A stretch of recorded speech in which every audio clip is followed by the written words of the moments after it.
今年可以歡喜帶大家來嘉南藥理大學，也係我開始創作彈吉他、與唱歌嘅表演嘅地方。之後就跟大家介紹太后呀新年底邊發生乜嘅事情。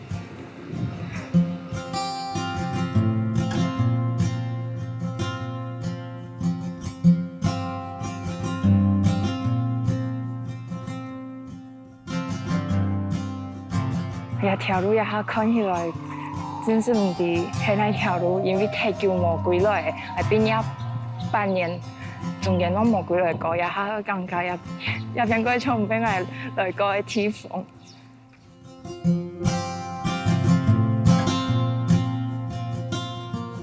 入見咗係太好嘅時間，最接來嘅地方，中間冇上課，係下課唔知去哪，就喺啲一邊彈吉他，係一幾條路，就會排滿滿的人，一邊唱歌嘅彈吉他。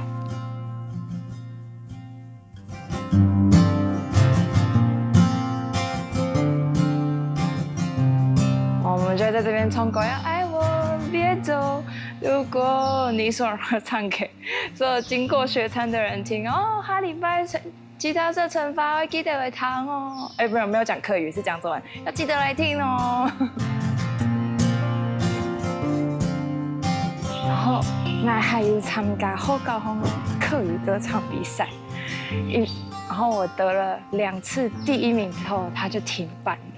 可能因為我表現得太好，也不能還有參加客語通識課的同學，因為5、6個人呢是夠誒組成一整團，然後唱那個客家的民謠或者是童謠。結果我發現有個比賽之後，我去唱歌的每年都會拿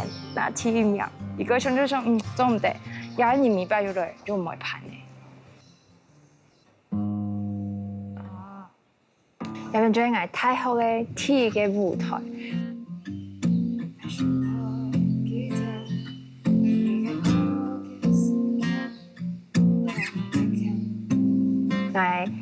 我第一篇唱歌，我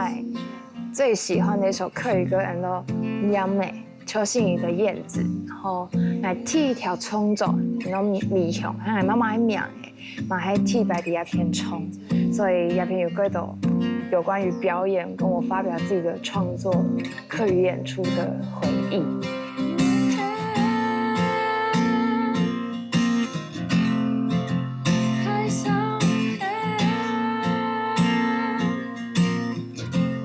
時隔快要10年再回來，還是覺得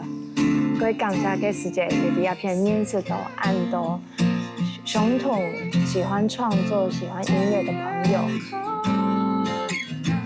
然後第一片新年好像收穫了很多，包含畢業之後